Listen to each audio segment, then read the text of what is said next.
دنیا کی کسی لیڈرشپ کی ڈکشنری کے اندر ان کی وہ تعریف شامل ہی نہیں ہے، لیڈری کی تعریف جو ہمارے ہاں جو لوگ اس سسٹم کو مینوپولیٹ کر رہے ہیں۔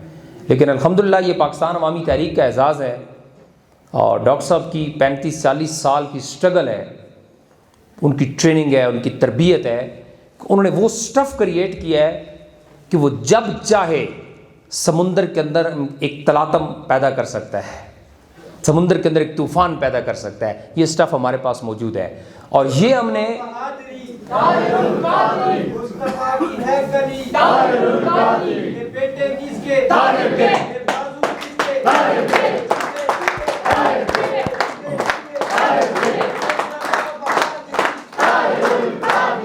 بہت شکریہ۔ اور یہ بات جب میں کہہ رہا ہوں کہ ہم جب بھی چاہیں تو سمندر میں ایک تلاطم پیدا کر سکتے ہیں، تو اس کے پیچھے ایک لاجک ہے، اور وہ یہ کہ ہم نے 2 دفعہ یہ بات پروو کی ہے۔ 2013 اور 2014 کا دھرنا آپ کو یاد ہوگا کہ جس وقت اسٹیٹ نے اپنی پوری قوت اور طاقت کے ساتھ ان انقلابیوں کا راستہ روکنے کی کوشش کی تھی، اور اسپیشلی 2014 میں، کہ پاکستان کی 70 سال کی تاریخ کا بدترین تشدد اور بدترین پولیس گردی جو پاکستان عوامی تحریک کے کارکنوں کے اوپر کی گئی پورے پنجاب کے اندر اور پھر پورے پاکستان کے اندر، لیکن اس کے باوجود وہ قافلہ انقلاب نہیں رکا اور اپنی منزل تک پہنچا، تو یہ بات اس کی دلیل ہے کہ ہمارے پاس وہ کوالٹی سٹاف، وہ لیڈرز موجود ہیں کہ جو جب چاہیں سمندر کے اندر تلاطم پیدا کر سکتے ہیں، اور یہ بات ہم نے اس سے پہلے 2 دفعہ پروو کی ہے۔ دوستو، آج کا یہ تبدیلی نظام کنونشن کا ارینج کرنے کا مقصد یہ تھا، ابھی چونکہ ہم اس سے پہلے بلدیاتی کنونشنز بھی ارینج کر رہے تھے، ابھی ہم نے تھوڑا سا اس کو مزید اپڈیٹ کیا اور ایک براڈ لیول کے اوپر لے کر گئے ہیں، اور وہ تبدیلی نظام کنونشن کے عنوان سے ہم کنونشنز کرنے جا رہے ہیں، جس کا آج پہلا کنونشن ہے مری کے اندر۔ اس کا مقصد یہ ہے کہ ہم نے پاکستان عوامی تحریک کی جب ڈاکٹر صاحب نے بنیاد رکھی تھی تو انہوں نے اپنے لیے ایک مشکل راستے کا انتخاب کیا تھا۔ ان کے سامنے 2 راستے تھے، ایک راستہ تھا اقتدار حاصل کرنے کا، اور دوسرا راستہ تھا تبدیلی نظام کا۔ تو انہوں نے آسان راستے کو چھوڑ دیا اور مشکل راستے کو منتخب کر لیا۔ آسان راستہ کیا تھا؟ آسان راستہ یہ تھا کہ وہ کسی طریقے سے اقتدار کے اندر آ جاتے۔ اقتدار کے اندر آنا آسان ہے، تبدیلی نظام مشکل ہے۔ کیسے؟ میں آپ کو بتاتا ہوں۔ یہاں پر جتنے لوگ بھی اقتدار کے اندر آتے ہیں، موسٹلی ان میں سے سازشوں کے ذریعے آتے ہیں، وہ خوشامدوں کے ذریعے آتے ہیں، وہ کسی طریقے سے کسی پولیٹیکل پارٹی کے اندر اپنی سپیس بناتے ہیں، یا اگر وہ خود پارٹی ہوتے ہیں تو کسی گورنمنٹ کے اندر اپنی سپیس بناتے ہیں، کچھ وزارتیں لیتے ہیں، 2-4 وزارتیں، 2-4 سیٹیں لے کے آہستہ آہستہ گریجولی کسی جنرل کی، کسی اسٹیبلشمنٹ کے منظور نظر بنتے ہیں، اور ایک وقت آتا ہے کہ وہ اقتدار کے اندر آ جاتے ہیں۔ یہ ایک شارٹ کٹ ہے، یہ آسان راستہ ہے۔ یہ راستہ ہمارے پاس بھی تھا، اگر ہم بھی چاہتے تو آج اقتدار کے اندر ہوتے۔ پاکستان عوامی تحریک کا قیام 89 میں عمل میں آیا۔ اس سے پہلے جب پاکستان عوامی تحریک نہیں بنی تھی، جو لوگ تاریخ کے اوپر اور پاکستان کی پولیٹکس کو سمجھتے ہیں ان کو یہ بات یاد ہوگی کہ جنرل ضیاء الحق جو اس وقت ڈکٹیٹر تھے پاکستان کے اوپر، جنہوں نے 11 سال حکومت کی، وہ اس وقت بھی ڈاکٹر طاہر القادری کو وزارت دینے کے لیے تیار تھے اور اقتدار کے اندر شیئر دینے کے لیے تیار تھے۔ پاکستان عوامی تحریک بننے سے بھی پہلے کی میں بات کر رہا ہوں۔ لیکن ڈاکٹر صاحب نے اس وقت بھی جب جنرل ضیاء الحق سے میٹنگ ہوئی تھی تو ان کو یہ بات باور کروائی تھی کہ جنرل صاحب، اگر آپ اس ملک کے اندر اوپر کوئی قوم کے اوپر کوئی احسان کرنا چاہتے ہیں تو وہ احسان یہ ہے کہ اس ملک کے نظام کو بدل دیں۔ جب تک یہ نظام نہیں بدلے گا اس ملک کے اندر جینوئن تبدیلی نہیں آ سکتی، اور ان کی اس وزارت کی آفر کو ٹھکرا دیا تھا۔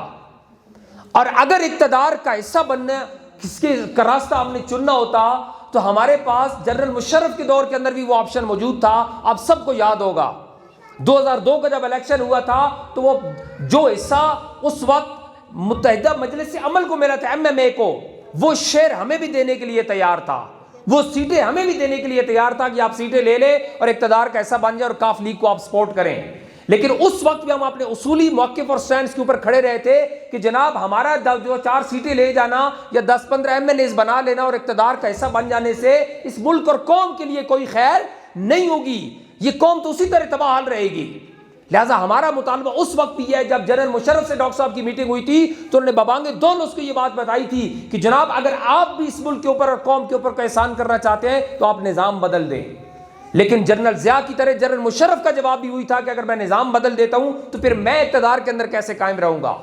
اس نے بھی انہی الیکٹیبلز کو یوز کیا تھا. وہ ایک ٹانگا پارٹی کھڑی کی تھی, مختلف پارٹیوں سے بہت سارے لوگوں کو اٹھا کر کاف لیگ کے اندر شامل کیا گیا, راتوں رات ایک پارٹی بنی, اس کو اقتدار دلوایا, اور اس نے اپنے 8-9 سال اقتدار کے مزے لوٹ گیا, پورے کر گیا, لیکن اس ملک اور قوم کو کچھ بھی ڈیلیور نہ کر سکا. ہم اسی طرح مقروض رہے. اور اس کے بعد جب ہم نے 2013 اور 14 کا دھرنا دیا, 2013 کا دھرنا وہ آئیڈیل ٹائم تھا جب ہم نے اس وقت یہ مطالبہ کیا تھا کہ اس ملک کے اندر ریفارمز لائی جائیں, اس ملک کے اندر اصلاحات لائی جائیں, سسٹم کو ٹھیک کیا جائے اور پھر الیکشن کے اندر جایا جائے. لیکن اس وقت میڈیا نے بھی مذاق اڑایا, بڑے بڑے سو کالڈ پولیٹیکل اینالسٹ تھے, وہ بھی یہ بات کرتے تھے کہ اب آپ آ گئے, اب الیکشن ہونے لگے اور آپ ادھر الیکشن کو ثبوتاز کرنا چاہتے ہیں. لیکن ہم اس وقت بھی یہی بات کر رہے تھے کہ جناب اگر ریفارمز کے بغیر آپ الیکشن میں جائیں گے, وہی لوگ پلٹ کر دوبارہ آ جائیں گے, اور وہی ہوا. خان صاحب, عمران خان صاحب کو یہ بات یاد ہوگی کہ اس وقت ان کی پارٹی کے اندر ایک بہت بڑی تعداد میں لوگوں کی رائے یہ تھی کہ آپ اس دھرنے کے اندر پیٹ کو جوائن کر لیں, لیکن وہ ان کو اقتدار نظر آ رہا تھا. وہ یہ سمجھ رہے تھے کہ تیرا الیکشن ہم جیت جائیں گے اور ہم حکومت بنا لیں گے. وہ نہیں ہوا, نظام چینج نہیں ہوا. 14 کے اندر ہم پھر آئے, ہم اس نظام کے ساتھ ٹکرائے. ہم نے پوری قوم کو, میڈیا کو, اداروں کو, سب کو یہ بات بتائی کہ جب تک آپ تبدیلی نظام نہیں کریں گے, آپ اس ملک کے کرپٹ سسٹم کو چینج نہیں کریں گے, آپ اس ملک کے اندر کوئی تبدیلی نہیں لا سکتے. لیکن اس وقت بھی ہمارے اس راستے کو روکنے کی کوشش کی گئی. یہ جتنی کرپٹ ایلیٹ آج آپ کو پی ڈی ایم کے اندر بیٹھی ہوئی نظر آتی ہے یا موجودہ حکومتی پارٹی کے اندر بیٹھی ہوئی نظر آتی ہے, اس میں سے بہت سارے لوگ یہ سارے مل گئے, ایکا کر لیا اور ہمارے سامنے کھڑے ہو گئے اور اس قافلہ انقلاب کا راستہ روکنا چاہا. چونکہ دوستوں میں نے آپ کو بتایا کہ ہم نے پہلے دن سے مشکل راستے کا انتخاب کیا تھا, اور وہ مشکل راستہ یہ تھا کہ ہم نے نظام کو بدلنا ہے. آسان راستہ یہ تھا کہ اقتدار حاصل کر لیتے, اور یہ اقتدار حاصل کرنے کی آفر 2014 کے دھرنے کے بعد جب 2018 کے الیکشن ہوئے تو اس وقت بھی ہمارے پاس یہ آفر موجود تھی.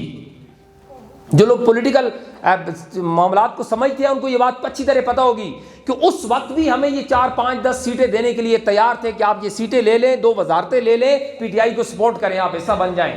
لیکن ڈاکٹر صاحب کی نظر بصیرت اس وقت بھی بات دیکھ رہی تھی کہ اس جیلی الیکشن, اس کرپٹ نظام کے تحت بننے والی حکومت 2 سال کے اندر پٹ جائے گی اور وہ قوم کو کچھ بھی ڈیلیور نہیں کر سکے گی. لہٰذا ہم اس کرپٹ سسٹم کا ایسا نہیں بنیں گے. ہم نے 5ویں 4تھی دفعہ بھی آفر ٹھکرا دی اور ہم جا کے الگ جگہ پر کھڑے ہو گئے اور قوم کی بات باور کروائی کہ جب تک اس ملک کے اندر یہ نظام نہیں بدلے گا اس وقت تک تبدیلی نہیں آئے گی, اس وقت تک اس ملک اور قوم کی اصلاح نہیں ہو سکتی. اور دیکھ لیں آج وہی ہوا. آج صرف 2 سال کا عرصہ گزرا ہے اور آپ کا سٹنگ پی ایم یہ کہہ رہا ہے کہ میں کرنا تو بہت کچھ چاہتا ہوں لیکن یہ نظام مجھے کچھ نہیں کرنے دیتا. آپ کا سٹنگ پرائم منسٹر یہ بات کہہ رہا ہے کہ ہر طرف مافیاز کا راج ہے. جیسے ملک صاحب بات کر رہے تھے, ہر طرف مافیا سر اٹھا رہے ہیں, شوگر مافیا, گندم مافیا, یہاں سے گندم بیرونی ملک سستی بیچتے ہیں پھر مہنگی خرید لیتے ہیں. یہ کون سا ایسا شعبہ ہے جہاں پر کرپشن نہیں ہے؟ کون سا ایسا شعبہ ہے جہاں پر مافیاز نہیں بیٹھے؟ تو دوستو, جب تک اس ملک کے اندر اس کرپٹ نظام کو نہیں بدلا جائے گا اس وقت تک اس ملک کے اندر جینوئن تبدیلی نہیں آ سکتی. لہذا پاکستان عوامی تحریک نے اپنا رول پلے کرنے کا فیصلہ کیا اور اپنے ریوائول کیا اور بھرپور قوت کے ساتھ ہم میدان عمل میں اترے اور یہ بات پوری قوم کو باور کروانا چاہتے ہیں کہ اگر آج بھی آپ یہ بات نہ سمجھے تو یاد رکھ لیں یہ دوبارہ کرپٹ لیڈ آج پھر اکٹھی ہو چکی ہے پی ڈی ایم کے پلیٹ فارم کے اوپر. وہ سارے کرپٹ لیڈر اپنی کرپشن کو بچانے کے لیے, اپنے لوٹے ہوئے پیسے کو بچانے کے لیے جو کل ایک دوسرے کو گالیاں دیتے تھے وہ آج دوبارہ ہاتھوں میں ہاتھ ڈال کے ایک سٹیج کے اوپر کھڑے ہیں اور دوبارہ آپ کو لوٹنے کے لیے وہ منتظر بیٹھے ہیں. جب یہ تبدیلی کا جنازہ نکلے گا, یہ جب تبدیلی پٹے گی اور جو انہوں نے دعوے کیے تھے وہ پورے نہیں ہوں گے تو الٹیمیٹلی یہ قوم دوبارہ ان کرپٹ لیڈ کی طرف چلی جائے گی. لہٰذا یہ آئیڈیل ٹائم ہے کہ پاکستان عوامی تحریک نے اپنا رول پلے کرنا ہے اور قوم کے ایک ایک شخص کو جا کے یہ بات سمجھانی ہے کہ آپ کی اس ملک کی نظام کی بقا, سلامتی, تحفظ اگر ہے تو وہ اس 13 نکاتی منشور کے اندر ہے جو پاکستان عوامی تحریک نے دیا ہے. یہ وہ انقلابی منشور ہے, یہ وہ انقلابی سسٹم ہے جو اس ملک اور قوم کو ڈائریکشن دے سکتا ہے.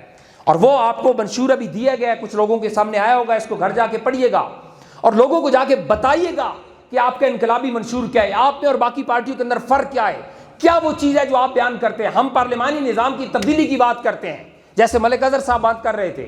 اس پارلیمانی نظام نے ہمیں آج تک دیا ہی کیا ہے؟ وہ 400 خاندان دیے جو فیوڈل لارڈز ہیں, وہ پہلے کروڑ پتی اگر تھے تو وہ ارب پتی اور خرب پتی بن گئے لوٹ لوٹ کے. وہ 400 خاندانوں کے علاوہ مجھے بتائیں کہ اس ملک کو لیڈر اور ملا کہاں سے اور ہے کون؟ جو اسمبلیوں کے اندر جا سکے؟ کون ہے جس کے پاس 20 کروڑ اور 40 کروڑ روپے ہے جو الیکشن کے اندر خرچ کرے اور اسمبلی کی سیٹ جیت کر جا سکے؟ تو ہم نے سب سے پہلے اس پیسے کا، کرپشن کا راستہ روکنا ہے اور اس کرپٹ نظام انتخاب کو چینج کرنا ہے اور اس کی جگہ پارلیمانی نظام کی جگہ متناسب نمائندگی کا نظام لانا ہے۔ یہ ہمارا سب سے پہلا پوائنٹ ہے اپنے اس انقلابی منشور کا۔